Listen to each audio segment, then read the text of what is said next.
این بعده استاد مهربان، خداوند ایمان شما را کاملتر و علم شما را زیادتر گرداند. من یک نفر خواهر اسلامی شما، ختم کرده دانشگاه اسلامی به نام امام ترمذی شهر دوشنبه هستم. من سال 2004 به خواست پدر و مادرم با جوان به شوهر برآمدم. مادر یک پسر دوست رو یک هستم و 1 سال می شود که در خانه پدر و مادر خود زندگی دارم. حالا شوهرم جواب مرا دادگی نیست، اما من دیگر با او زندگی کردن نیستم. سوال من با شما چنین است: شخصی که عائله مسلمان را ویران سازد، گوید که تو زنت را سر ده، من خودم تو را زن می دهم و دیگر گپها، پاداش کار او چیست؟ حال آنکه لانه گنجشک را ویران سازند چقدر بی‌ضابطه می شود. شما تصور کنید استاد خانه آدمیزاد را ویران می کنند. فرزند من هیچگاه گرسنه و لوچ نمی ماند. خداوند رازق است و فرزند من همه چیز می رسد، تنها مهر پدر نمی رسد. شوهری که زن نکاحی خود را با زنا تهمت می کند، با گپهای اپش گوش کرده فرزند حلالی خود را حرامی می گوید و از فرزند خود روی می گرداند. خداوند با آن خیل شوهر چی مناسبتی دارد؟ استاد التماس کمی هم که باشد در این خیل آدم ها سخن گویید، آنها را نصیحت کنید. ممکن که یعنی من در بین زنهای مسلمه نشسته باشد و نصیحت های شما را شنیده خطاگی خود و دادرش را فهمد و حس مسلمانی در او بیدار گردد. و استاد شما در حق من دعا کنید، شاید که دعای شما به گوش پروردگار مهربان رسد و این چنین به فرزند من هم دعا دهید که مثل شما فرزند صالح با علم و تقوا و با ایمان به وایه رسد برحمتک یا ارحم الراحمین. یعنی این خواهر گویم یک مصیبت خیلی وزنینه که جدا شدن، خانه ویران شدن خیلی البته مصیبت وزنینی هست. چگونه که حبیب خدا صلی الله علیه و سلم میگوید، یعنی ابغض الحلال الی الله الطلاق. طلاق حلال است، لیکن بدترین حلال ها در نزد پروردگار این طلاق است. یعنی چگونه که ما برای همه شما چندین بار گفته گذاشتیم که این نشانه جوانمردی، این نشانه غیرت، این نشانه ایمانداری شما نیست که شما زنهاتان طلاق دهید، شما زنهاتان از خانه پیش کنید. یعنی فرزندها و زنهای شما آواره و به گویم مهر پدر دور از نصیحت و از تربیه شما دور می شود. این فقط و فقط به ضرر اسلام و به ضرر این جامعه ما و شما هست. هیچگاه دادرای عزیز و برادرای مهربان به طلاق هیچ وقت نزدیک نشوید.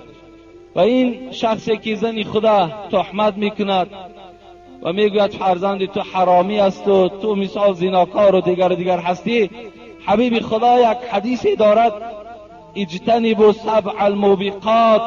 شما از 7 چیزی که هلاکتان میکند، در دنیا و در آخرت شرمنده تان میکند، از این 7 چیز دور باشید. یکی از اونها چیز؟ حذف المحسنات المؤمنات الغافلات. یکی از اونها تهمت کردن زنی که وای بیچاره درک ندارد، نه به زنا نزدیک شده است، نه فرزندش از راه حرام است، فقط و فقط در تهمت گرفتار شده است. حبیب خدا گفت این تهمتگر از جمله این 7 نفری هست که در دنیا و در آخرت وای هلاک می شود.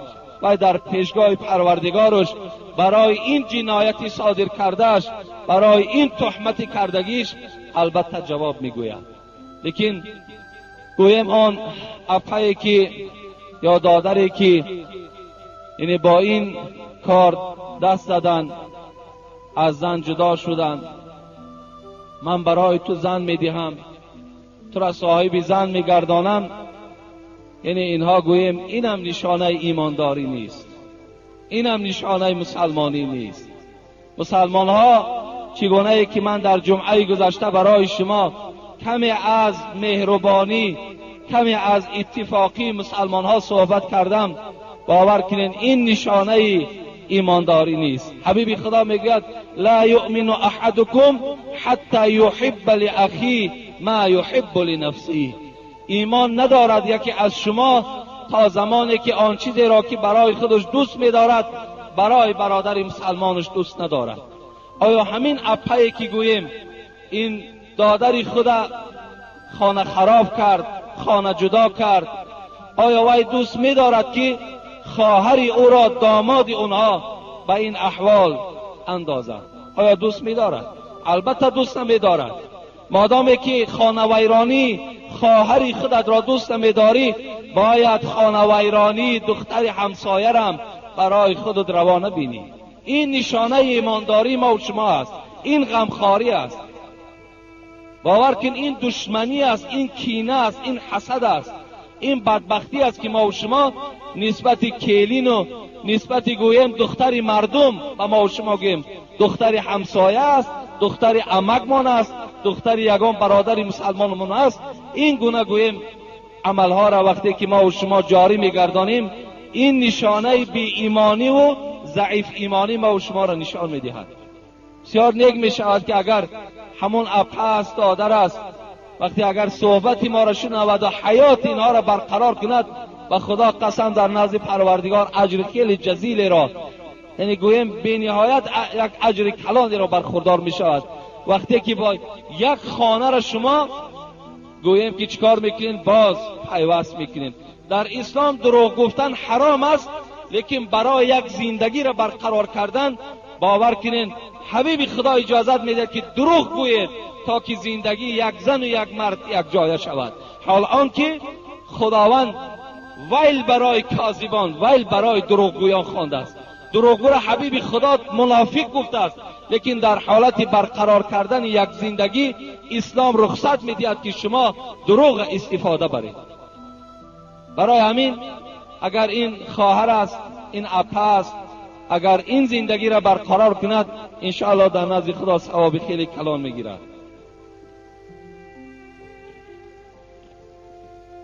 السلام علیکم داملای محترم. ما زنها یک سوال داریم. همه میگوید که زنها را با مسجد آمدن درست نیست، یعنی با نماز جمعه. با این سوال جواب گویید. اگر امکانیت باشد برای زنها یک جای معین کنید. التماس خواهش زنها هست. یعنی این مسئله در اداره مفتیات حل شدگی بود. گویم یک گروه عالم های تاجیکستان یک جایه شدند و فرمان صادر کردند که یکی از آن فرمان ها این آمدن زن به نماز جمعه ناجایز است، گفتند مکروه است. این در خانه پیشینش خواند. این یک گروه عالم های تاجیکستان فتوا دادگی هستند. از این خاطر یعنی ما گویم برای شما یگان جای آماده کردن ده شرایط هم نداریم و تا زمانی که باز این عالم ها اگر فتوای صادر نکنن برای آمدن زنها، باور کن از دست ما چیزی نمی آید. تا اگر همون عالم ها باز یک جایه نشده و باز زنها را دعوتی به جمعه نکنن، یعنی از دست من هیچ چیز نمی آید، هیچ چیز نمی آید. اگر چنده که امروز زنها احتیاج به شنیدن امر معروف دارند، احتیاج دارند. امروز اگر ما زنها را امر معروف کنیم، نهی منکر کنیم، انشاءالله باور کنیم خاندان تاجیک مثل یک گلدسته می شود. فرزندای ما و شما با زیادتر همین تاجیکستان دوست می دارند. دخترای ما و شما دخترای با حیا می شود. اگر ما امکانیت داشته باشیم که زنها را نصیحت کنیم، زیرا که امر معروف فقط برای مرد نیست بلکه برای زنها هم هست. امر معروف باید زنها هم گوش کنند. لیکن امروز که مبادایی که گویم یعنی فتوا که صادر شدگی هست، ما هم تابع مفتیات هستیم، ما هم اجرا کننده فرمان همون گروه عالم ها هستیم. از این خاطر در این بابت من چیز بهر شما گفته نمیتوانم، هیچ چیز گفته هم نمیتوانم. فقط اگر در کجایی که شما می توانید که اگر یک جمعیتی اگر وجود داشته باشد، ما می توانیم که بین شما رفته چیزی از سخن خدا و پیغمبر در بین شما رسانیم. الحال همین قدر گویم امکانیتش نزد من هست، دیگر از این زیاد من امکانیتی ندارم. السلام علیکم و رحمت الله و برکاته.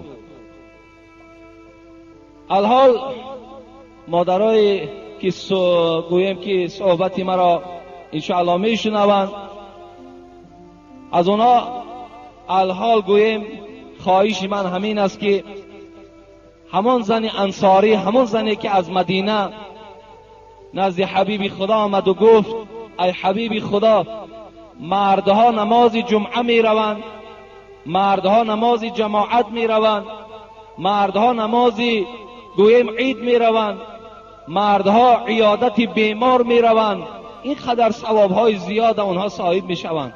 ما باشیم در خانه نشسته ایم، چیکار کنیم که برابر مردها ثواب می گیریم؟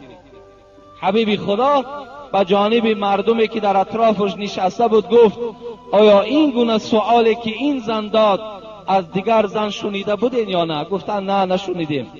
گفت ای زن، گفت برو به تمام زنهای مدینه برسان که آن ثوابی را که مردها در نماز جنازه و در نماز عید و در عیادت بیمار و نماز دیگر ثوابهایی را که چی در جهاد و مردها برخوردار می شوند، شما هم برخوردار می شوین زمانی که در شوهرهاتون خدمتگار باشین. یعنی شما اگر خدمت شوهرها را کنین، شوهرها از شما راضی باشند، شما ثواب جهاد هم می گیرین، ثواب جمعه را می گیرین، ثواب نماز جنازه را می گیرین، ثواب عیادت بیمار هم خداوند در نامه اعمال شما می نویسد. از این خاطر الحال که رخصت نیست، شما می توانید که با این عمل چند زنین انشاءالله برابر مردها ثواب می گیرید. السلام علیکم و رحمت الله و برکاته. حضرت داملا بعضی زنها برای که شوهرشان از پدر و مادر، اکه و دادر و خواهرشان روی گرداند، پیش یگان ملا رفته شوهرش را جادوگری میکند. آیا این زن و همان ملا در روز قیامت چه جزا داده می شود؟ با احترام یکی از مخلصان اشهدی شما. این ملا نیست برادر عزیز، یعنی شما جادوگر گویید. یعنی وقتی زنها پیشی در ما و شما میگن ملاگیش کردن، نه ملاگی نه، بلکه شما گویید که جادوگریش کردن، سحرش کردن. ملاگی گفتن در شما غلط میکنید، نادرست میگویید. و پیشی ملا هم نه، ملا هیچ وقت جادوگر نمی شود. آدم کافر جادوگر می شود. آدمی که از دین روی می گرداند، انسانی که گویم ایمان ندارد، در نزد پروردگار شرف و قدر ندارد، وی جادوگر است، وی فالبین است.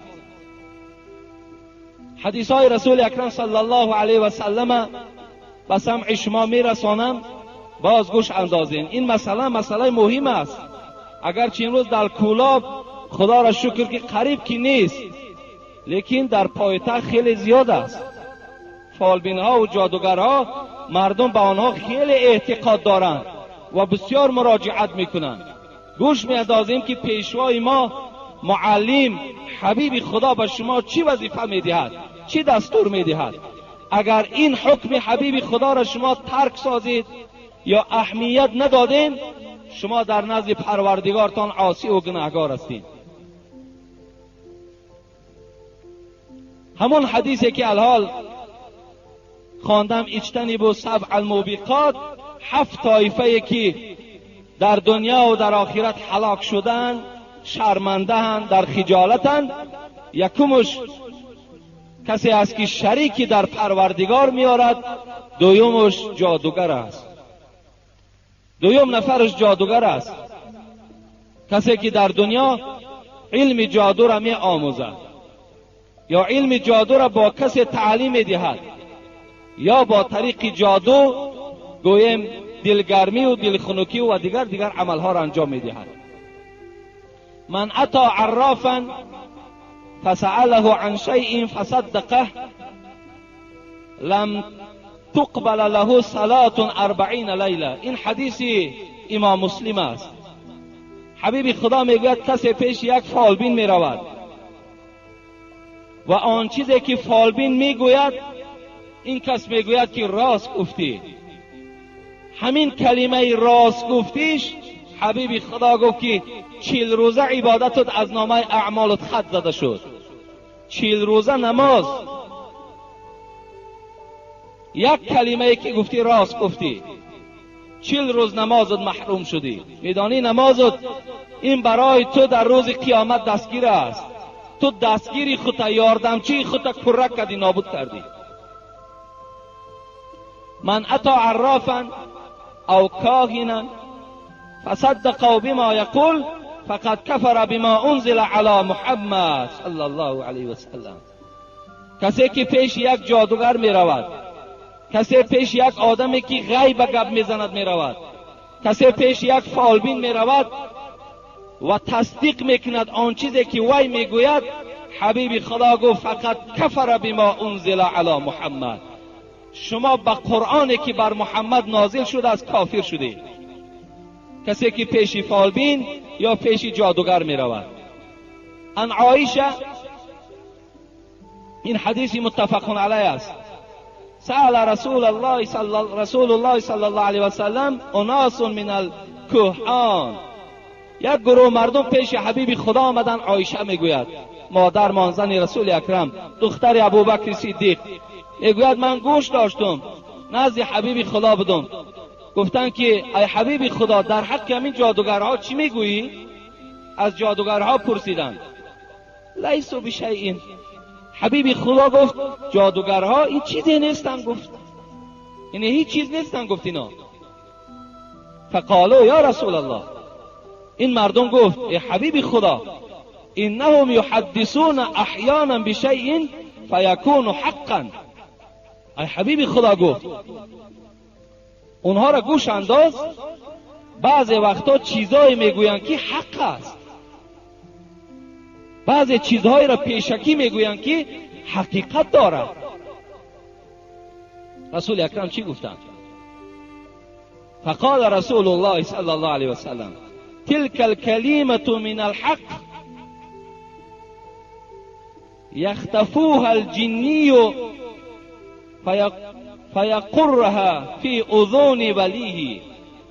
حبیب خدا گفت که آن کلمه حق را که این جادوگرها و فالبینها به سمع شما رسانیدن، این کلمه حق را آنها از آسمان دزدیدن، از بین ملائکه ها دزدیدن، آمدن در گوش همون ولی خود چون که جادوگر است در گوش او گفتند. فیخلطون معها 100 کذبتین. حضرت گفت بعد آنه که یک کلمه حقی را که این جنها از آسمان می دزدند و آورده در گوش همون سردار خود می گویند، این جادوگر 100 دروغ دیگر را با او آمیخته می کند و بین شما پیشنهاد می کند.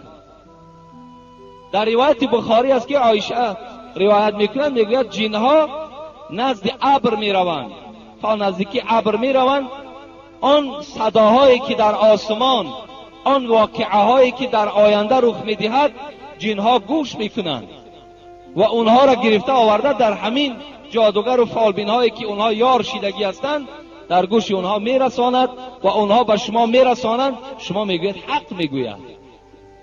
حبیب خدا گفت شما در داخل اون 100 دروغ دیگر وجود دارد، باور نکنید. گفتند هر کی سازد قول فالبین را قبول، در حقیقت کافر است و لا قبول. یا کنی تصدیق قول فالبین یا کنی دشنام رب العالمین، برابر است.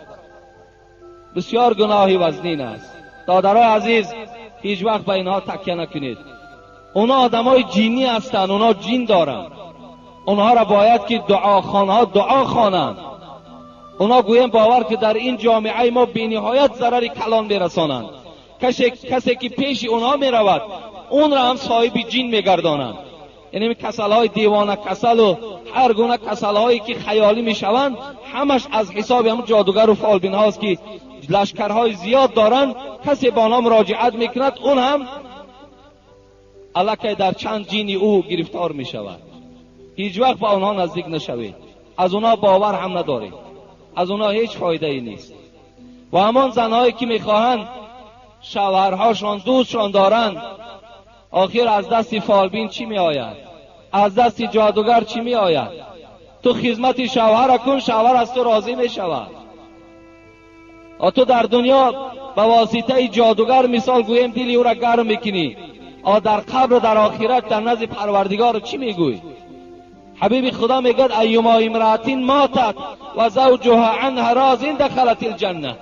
کدام زنی که از او شوهرش راضی باشد، این زمان وی وارد جنت می شود. ای جادوگر فالبین تو را جنت بردن نمیتواند کو.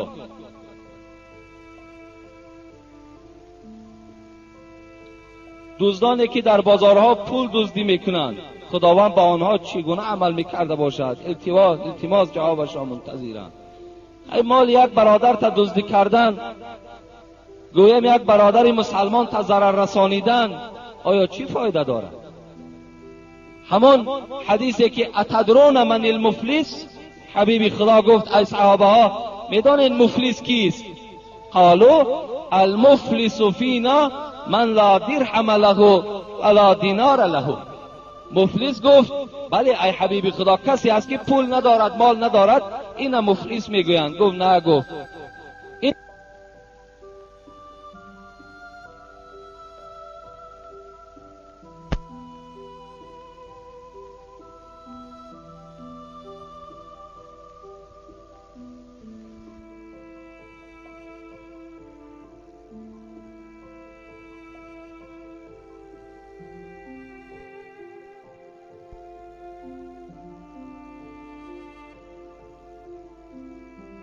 میگویند. گفت نه، گفت ان المفلس من امتی من یأتی یوم القیامت بالصلاة والصیام والزکات.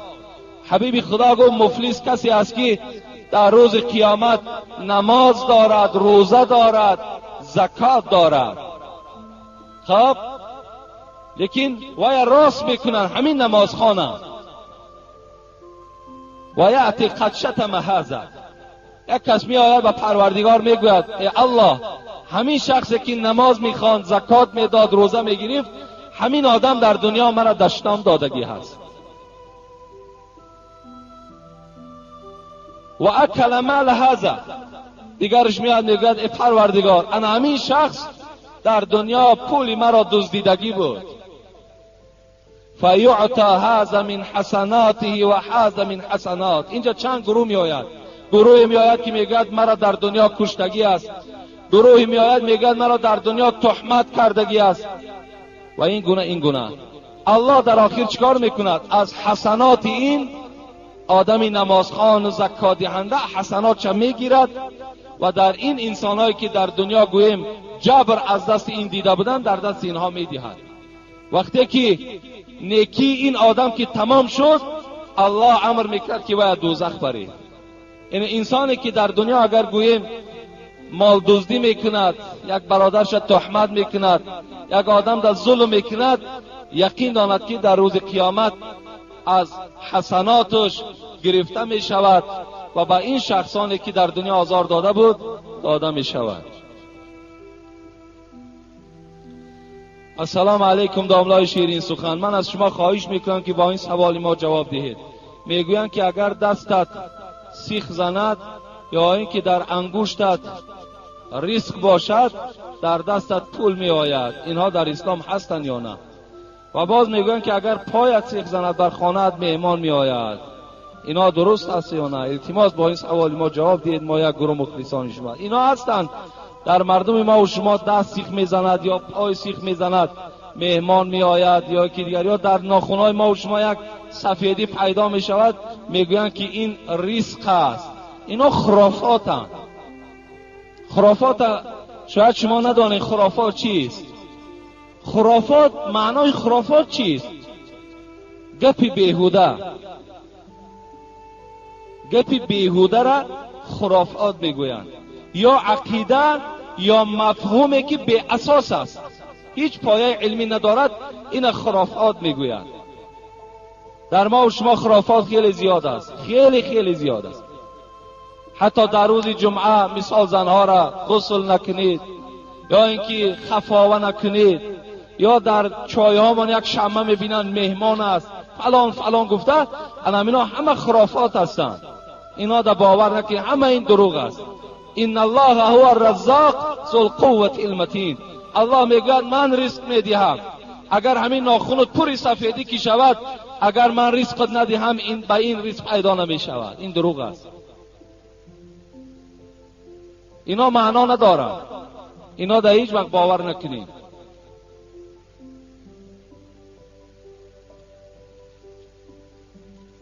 بسم الله الرحمن الرحیم. السلام علیکم اکای حاجی. خداوند زبان شما را باز هم شیرین تر و براتر بگرداند و دشمنی تو را کور بگرداند.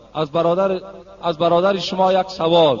من چند بی نماز را با واسطه دروغ گفتن، حال آنکه دروغگویی نقض نیست و پیامبر ما گفتند الکذب لامتی، یعنی دروغگو امتی من نیست. من چند بی نماز را با واسطه دروغ نماز خوان کردم.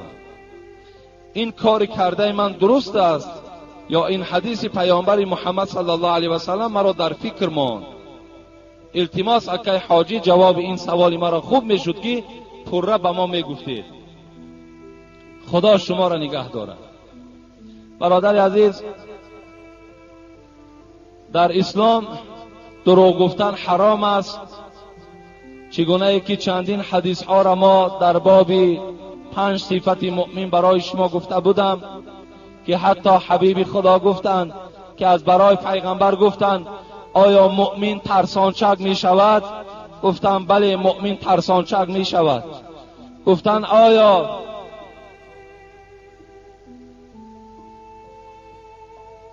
آیا مؤمن گفتند دروغگوی می شود؟ حبیب خدا گفتند نه. گفتند مؤمن دروغگوی نمی شود. مقصد آدم مؤمن باید دروغ نگوید، لیکن در اسلام در 3 حالت دروغ اجازت میدهند. یکی در حالت حرب، حالتی که جنگ باشد، یعنی از دو طرف دشمن ها و این طرف مثال گوییم آدمانی که با این دشمن ها می جنگند، برای جای خود عوض کردن که پیش از آنه که دشمن تو را کشد تو دشمن را مثال به قتل رسانی، این حالت هم اگر فریب دهی این هم جایز است، دروغ جایز است. دوم اصلاح بین 2 نفر، چگونه که گفتیم یک عائله را برقرار کردن یا 2 برادری که با یکدیگر قهری هستند، اینا را ما میتونیم که با واسطه دروغ در پیش اینش اینش تعریف کنیم، در پیش اینش اینش تعریف کنیم و هر دینها را باز چکار کنیم؟ برادر همون اصلی گردانیم. سوم میتواند که مرد زنش را و زن شوهرش را دروغ گوید. اینا در اسلام اجازت دادن. مثل که برای راضی کردن دل زن ما میتوانیم گوییم که مثال زنک پروا نکن، همین یک مدت پس یک چند مبلغ در دست من می آید، برای تو گوشوار طلا و گردنبند طلا خریده می دهم. برای دل همون زن به دست گرفتن اگر دروغ گویم اجازت است. یا گویم زنک پروا نکن، سال آینده من تو را حج روان میکنم، این هم اجازت است. ببین تا که در بین زن و شوهر الفت و مهربانی باقی ماند و با یک دل امیدی که یعنی همین شوهر با من مهر دارد، یعنی با من محبت دارد، در نیتی گویم که یعنی زیبا کردن و آبادی من این شوهر است گفتنده، یعنی اسلام اجازت میدهد. از این خاطر همین برادری که با دروغ نماز خوان شود باور که این خیلی وزنین است. امروز الحمدلله که وای مثال ببیند توده جوانها را نماز خواندن، این قدر احادیث ها، این قدر آیت های قرآن. نسوی پروردگار توبه میکنی که خداوند اگر گناه باشد گناه تو را بخشیده گرداند و این برادری که نماز خوان شده است یعنی خوش به حالش که البته از دست شما هدایت یافته است. در همین 3 حالت اجازت میدهند که اگر ما و شما دروغ گوییم. بابای داملا السلام علیکم. عوض کردن دندان پوسیده با طلا برای مردان درست است یا نه؟ اگر نه برای چی عوض باید کرد؟ بر چی عوض باید کرد؟ یعنی امروز گویم که فتواش هم صادر شده است، فتواهای اکای داملا محمدی هست، در فتوای محمودی هم بسیار یک بیان خوب کردند که اگر ضرورت باشد ما و شما دندانها ما طلا هم کنیم باکی نداره. این اگر دندانهای پوسیده داشته باشیم، خب دندانهایی که ما و شما را آزار میدهد، اگر اونها را طلا هم که کنیم ضرری نداره از روی ضرورت. لیکن از روی زیبایی و زینت در اسلام حرام است، هیچ وقت اجازت نمیدهد. لیکن اگر شما گویم که طلا را هم یک طرف گذارین و از صدف یا از دیگر نمودهایی که الحال برآمده است، سنگهایی که یعنی بسیار قیمتش از طلا هم بالا است، قیمتش فرفر میگوین یا که فاسفور میگوین چیزی میگوین، اگر از اونها هم که کنیم با اینش بهتر. لیکن اگر با اون شرایط ما نرسید، طلا هم که کنیم رخصت است، اجازت است. دوم سوال، خوردن گوشت جیره، قشقلداق، روغن خیرس و بسیار به مانند اینها به نیت طبابت درست است یا نه؟ برادر عزیز، میگه یک شخص از حبیب خدا را پرسان کرد که حبیب خدا، همین عرق در جسم آدم فایده دارد؟ در جسم گفت گویم که یک شکل طبابتی را دارد. حبیب خدا به جانب این مرچی گفت انه لیس بدواء ولکنه داء. این حدیث مسلم است. حضرت گفتن نه، گفتن عرق، گفتن این دوایی نیست، بلکه گفتن سر به سر درد است. گفتن انسان وقتی عرق می نوشد، گفت هیچ فایده در جسم او نمی شود، بلکه سر به سر بدن او را درمند می کند، جسم او را ضعیف می گرداند، اعضاهای او را گویم باز بیمارتر می گرداند. این شفا ندارد. ان الله انزل الداء والدواء وجعل لكل داء دواء فتداووا ولا تتداووا بحرام. حبیب خدا گفتن پروردگار هم درد داده است و هم دوا داده است، هم درد دارد هم دوا دارد، و از برای هر یک درد دوای هم پروردگار روان کرده است. و حبیب خدا گفتن شما دوایی کنید، لیکن فقط به چیزی حلال دوایی کنید، از حرام ها دور باشید. حضرت ابن مسعود چی میگوید؟ ان الله لم یجعل شفاءکم فيما حرم علیکم. در آن چیزی که الله و حرام گفته است در او شفا گذاشتگی نیست. شما به چیزی حرام هیچ وقت طبابت نکنید. این است در باب گویم که با چیزی حرام طبابت کردن. در حالت چیزی حرام در فقه از آن جمله حنفی هم رخصت میدهند که اگر تمام حلال کرده ها را استفاده میبریم، تمام معالجه های دکتر را استفاده میبریم، میبینیم که هیچ فایده نمی شود، بعدا یگان طبیب حاذق، طبیب دانایی که اگر ما و شما را دلالتی با چیزی حرام کند، این حالت در اسلام برای ما رخصت میدهد که یک کم برای طبابت استفاده میبریم. اگر وقتی که تمام حلال کرده ها را ما و شما استفاده بریم. در برابری گویم همین میگن روغن خیرس گرم است، گوشت گوسفند هم گرم است، عسل هم گرم است، گوشت مرغ هم گرم است، بسیار چیزایی هستند که اینا هم میجازشان گرم است. شما میتونید با این حلال کرده ها، زیرا که وقتی که شما عرق نوشی را پیشنهاد کن یا یگان چیزی حرامه که خوردن گرفتین، این علاقه شما را عادت میکناند، شما علاقه عادتی میشوید.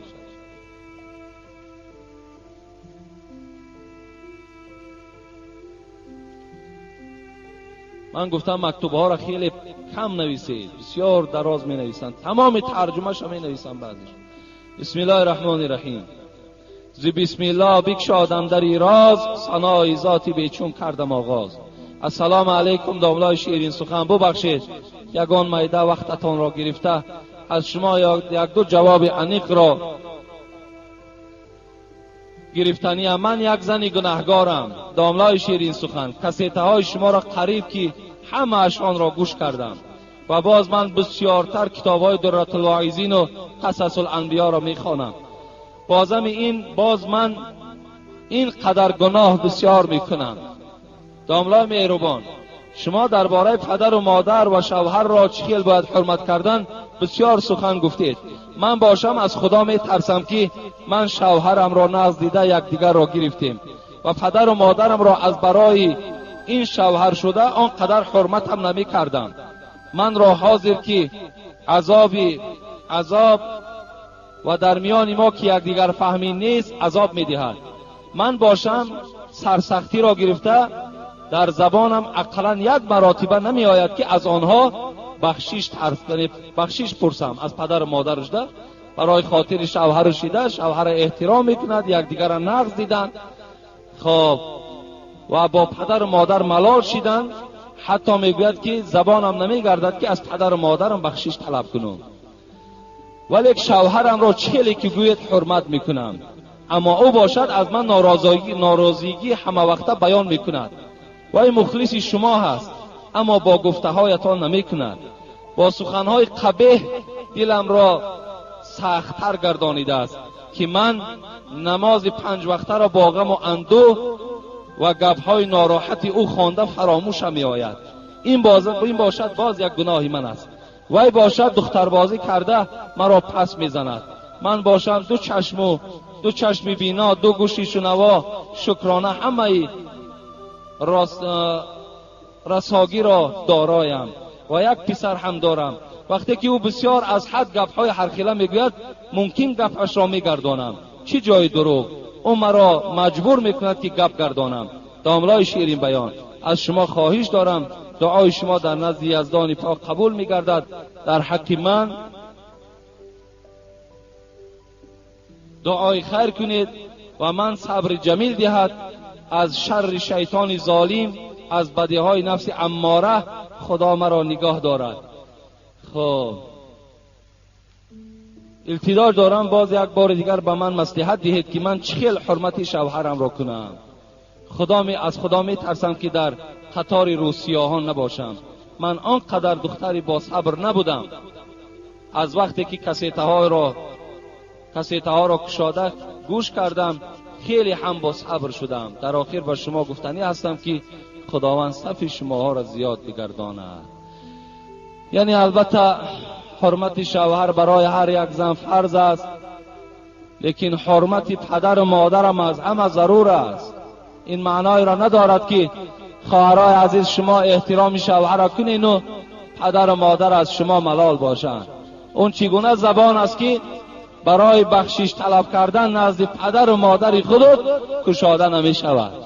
این چگونه احترام شوهر است و این چگونه مخلص ما هست که زمانی که گوییم دختر بازی میکند. این مخلص ما هم نیست. مخلص ما شخصی است که پیروی آیات های قرآن و پیروی احادیث های رسول اکرم است. این ما مخلص هم نمیگوییم. این مخلص ما هم نیست. ما گویم از مخلصی این گونه شخصا را خط میزنیم. این مخلص ما نیست. مخلص ما کسی است که آن چیزی که ما پیشنهاد میکنیم با وی عمل کننده باشد. حبیب خدا میگوید ان رجلا قال، یک مرد پیش پیغمبر خدا آمد و گفت ما حق الوالدین علی ولدهما، حق پدر و مادر بالای فرزند چند قدر است؟ اندازش معین که ای حبیب خدا؟ قال هما جنتک و نارک. این حدیث ابن ماجه است. گفت ای مرد، گفت همین قدردان که پدر و مادر دوزخ و بهشت توست. همین قدر بدان. گفت حقشان این قدر بلند است که جنت هم وابسته به پدر و مادرت است، دوزخ هم وابسته به پدر و مادرت است. اگر پدر و مادر از تو راضی باشد تو وارد جنت میشوی. اگر پدر و مادر از تو ناخشنود باشد هیچ وقت تو گفت وارد جنت نمیشوی. برای همین این خواهر عزیز باید که از پدر و مادر گویم بخشش طلب کند و خدمت پدر و مادر انجام دهد تا که این بهشتی که الله برای وعده دارد با نصیب شود. اینجا حدیث های زیاد در این باب وجود دارد. حتی جوانی آمد گفت ای رسول اکرم میخواهم که جهاد کنم بزیدی و مقابل دشمنای خدا چی میگوی؟ گفت احی ابواک، پدر مادر زنده است؟ گفت بله پدر مادرم زنده است. ففیه مفجاهی، حبیبی خدا گفت رو خدمت هم پدر مادر کن، اینم جهادی در راه پروردگار است. بین حکم جهاد بینین و قدر پدر مادر را نظر کنین. برای همین هر یک جوانی که امروز اگر ملال باشین، پدر مادر از شما ناراضی باشد، شما اینجا آمده جمعه خوانین، شما اگر عالمی اگر گوییم آسمانی که شوین، در نزد خدا شما هیچ قدر منزلت ندارید تا زمانی که اگر پدر مادرتون راضی نمیگردانید. سلام داملای عزیز حاجی میرزا، ما یک گروه بچه ها از شهر دوشنبه، ما در بازار سخاوت سودا میکنیم. الان این بچه ها در همینجا اشتراک داشتند، این سوالا بر ما دادن که تعجیلا جواب گردانید. ما را میگویند که این خیل نماز نخوانید، دست ها زیر ناف نگیرید. ما چه خیل نماز خوانیم که مذهب امام اعظم تنقید میکنند؟ در حق ما بچه ها دعا کنید. خدای مهربان شما را عمر دراز و در هر قدم هاتون خدای مهربان حسنات نصیب بگرداند.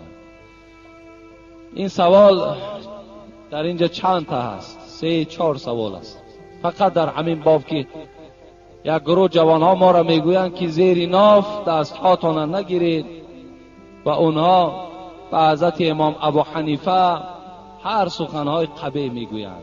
برادرای عزیز، من عصبانی نمیشوم، من گویم که باید از روی تعصب به شما جواب نمیگردانم، لیکن این قدر میگویم که المسلم اخو المسلم، مسلمان برادر مسلمان است.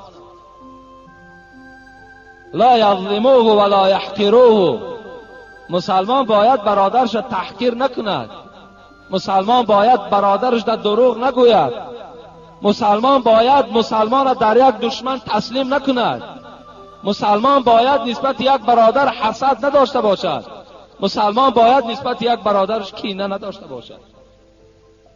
راستی بار من چی گویم به آن شخصانی که چگونه زبان کشاده می شود و حضرت امام ابو حنیفه را ما و شما تنقید میکنیم؟ باور کنین آیا همین کدام شما را خوش می آید که نسبت حضرت امام ابو حنیفه که امروز اکثر دنیا پیرو مذهب امام ابو حنیفه هستند، چگونه همین زبان کشاده می شود ما و شما حضرت امام ابو حنیفه را تنقید میکنیم؟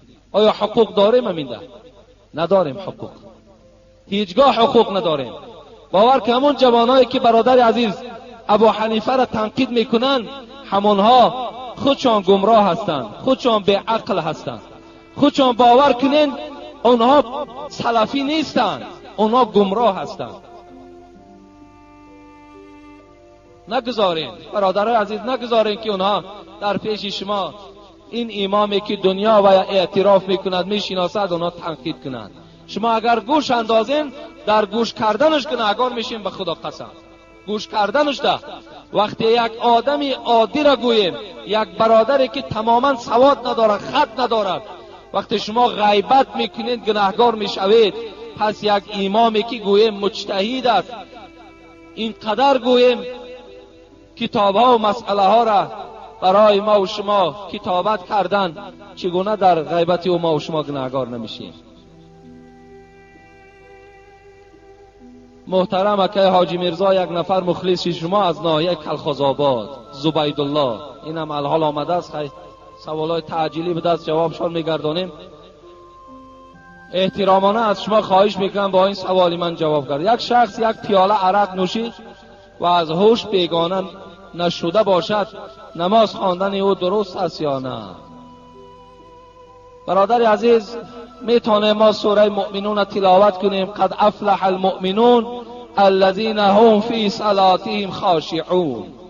الله میگوید همان مؤمن نجات یافته اگر در نمازش خاشع باشد، در نمازش شکست دل باشد، در نمازش حضور دل داشته باشد. وقتی تو حرام کرده پروردگار را میخوری، باز بالای جای نماز میبرایی، آیا در کجاست همون حضور دین؟ در کجاست همان خدا ترسی؟ کجاست؟ آخر آدم نماز میخواند که از خدا میترسد. ما 5 صفت مؤمنه از سوره انفال برای شما تعلیق کردیم. یکمش چی بود؟ انما المؤمنون الذين اذا ذکر الله وجلت قلوبهم. هر وقتایی که یاد پروردگار در پیش اونها کرده شود، دلهای اونها ترسان باشد. از الله باید ترسان باشد. کجاست همون ترسی تو؟ کجاست همون نشانه مؤمنی تو؟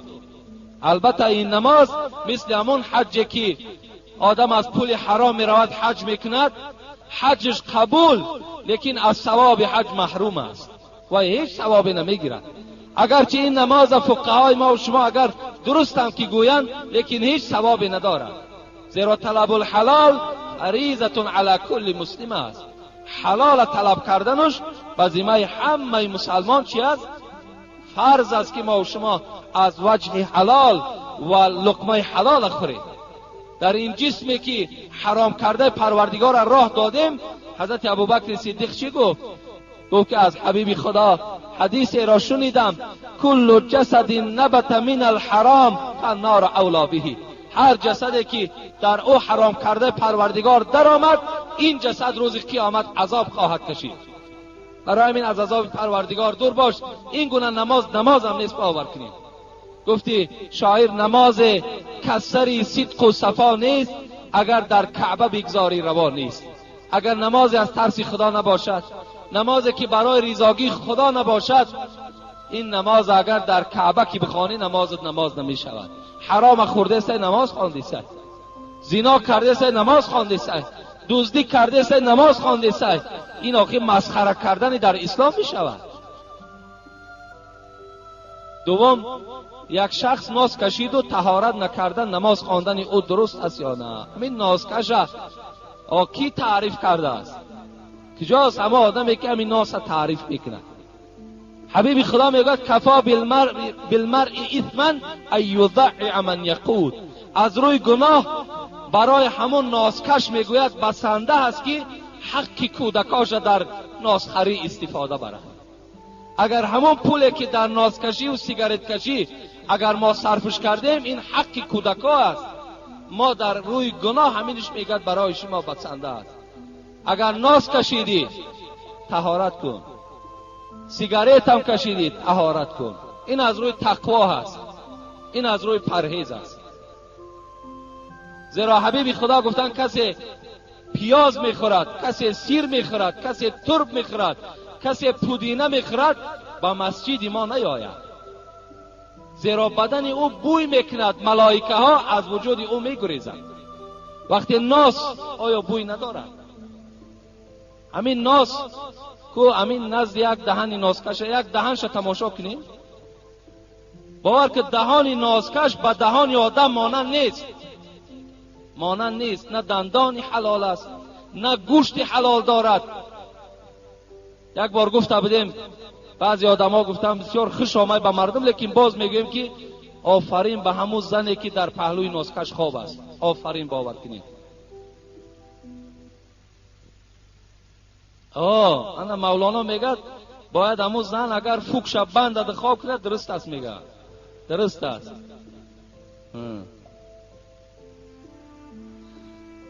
خب سوم، جوانان و یک قسم آدمان حاضره با لباس آستین کلته و سریلیج نماز میخوانند. این درست است یا نه؟ با احترام مهمان شما زبیدالله، این برادر ما الکی در اینجا مهمان بوده است.